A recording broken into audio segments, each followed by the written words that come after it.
Contrairement aux vagues, qui sont une onde mécanique superficielle, les courants marins constituent un déplacement massif d'eau de mer. On en distingue deux types, les courants de surface et ceux de profondeur qui instaurent une circulation à travers les océans du globe. Prenons par exemple une goutte entre la Norvège et le Groenland. Refroidie par les températures ambiantes, elle acquiert une densité et une salinité qui la fait plonger en profondeur pour traverser l'Atlantique jusqu'à l'Antarctique et rejoindre la Nouvelle-Zélande où elle bifurque vers le nord. Puis, passant par les tropiques tempérés, notre goutte remonte en surface à la hauteur du Japon et rallie les eaux chaudes des Caraïbes, d'où elle revient à son point de départ.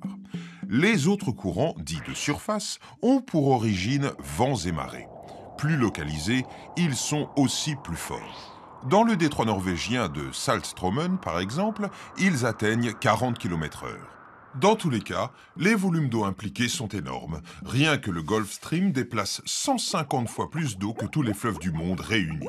Ces forces colossales sont donc une formidable source d'énergie qu'il est tentant d'exploiter. L'énergie des marées est unique parce qu'elle est prévisible. On peut savoir jusqu'à 18 ans en avance comment seront les marées. Et ça, c'est très important pour anticiper la production d'électricité. Il est donc possible de connaître la production d'électricité des années en avance. Un atout essentiel par rapport à d'autres énergies renouvelables comme l'éolien. Car contrairement aux marées, les vents ne sont pas prévisibles. Mais pour fonctionner, les hydroliennes ne peuvent pas être implantées n'importe où. Plusieurs critères sont indispensables.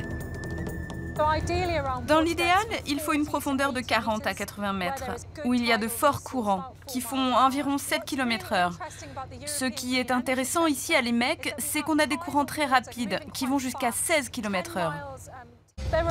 Il y a beaucoup de prototypes en cours de fabrication, mais nous sommes les premiers à nous être installés à l'EMEC et à avoir construit des machines à l'échelle commerciale. On les développe depuis 2004.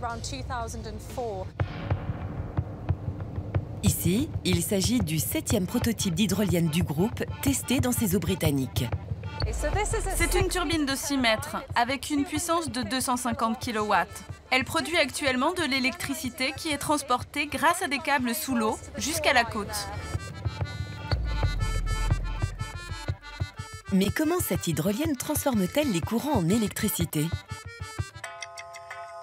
Cette hydrolienne est composée de deux parties essentielles, une partie fixe qui s'appelle le stator et une partie en mouvement, le rotor.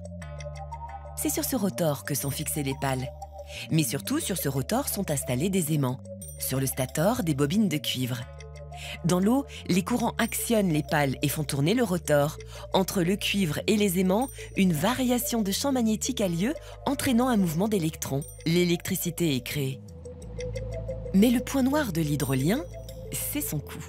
Car la filière est récente, encore au stade expérimental comme l'était l'éolien il y a 20 ans. Pour l'instant, le prix de l'électricité issue de l'hydrolien serait plus de 2 fois plus cher que celui de l'éolien. Alors, chaque industriel cherche des moyens pour réduire ses coûts d'installation, d'exploitation, de maintenance.